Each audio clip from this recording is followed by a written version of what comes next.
I am Detective Superintendent Rob Hall from the Bedfordshire, Cambridgeshire and Hertfordshire Major Crime Unit. I intend to read a statement on behalf of the family today. We are devastated by the loss of our loved ones and are horrified to hear what Nicholas had planned. He had completely isolated himself from us over the past year, and we had no knowledge of his intentions. We now see the deaths of Juliana, my son Kyle, and daughter Giselle had much more meaning and importance.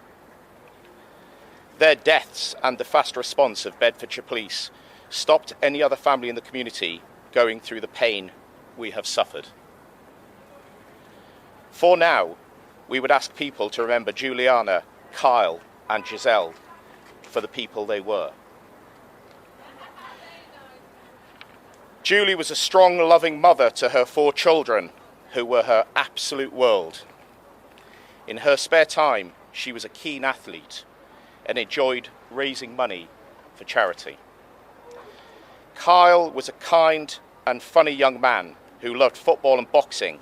He was a big talent with massive potential. Giselle was a beautiful soul and caring young girl with an infectious smile. She was also an exceptional pupil at school and was loved dearly by her friends.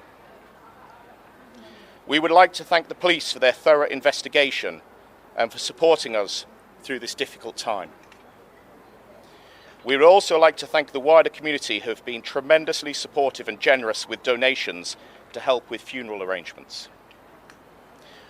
We know that this awful incident has affected others as well as ourselves, but we now want to be able to grieve and try to move on as a family in private. I'll now hand you over to DCI Sam Karner, who is the Senior Investigating Officer.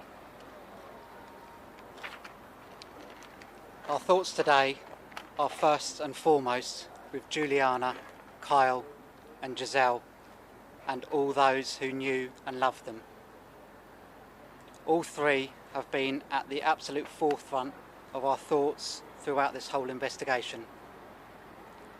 Juliana, aged 48, Kyle, aged 16, and Giselle, aged just 13, were brutally murdered by someone they loved, who they should have been able to trust.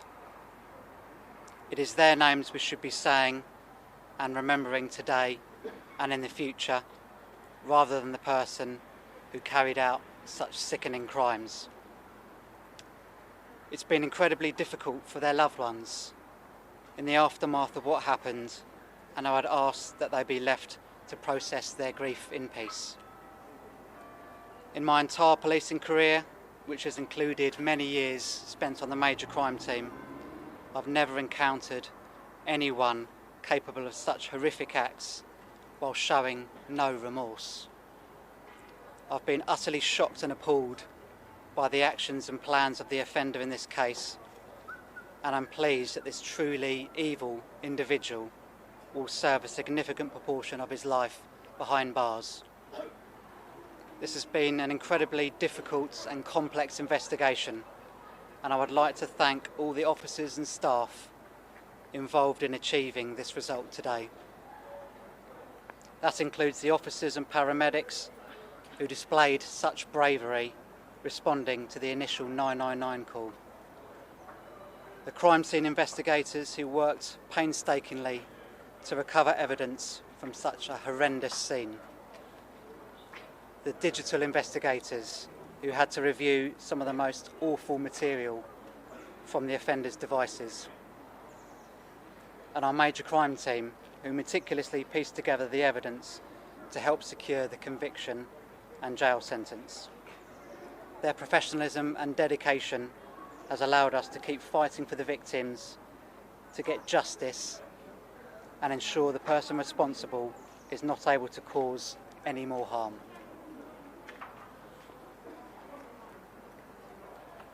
I am Sian Saunders, Senior Crown Prosecutor for the Crown Prosecution Service. Our thoughts today are with those who knew and loved Juliana, Giselle and Kyle.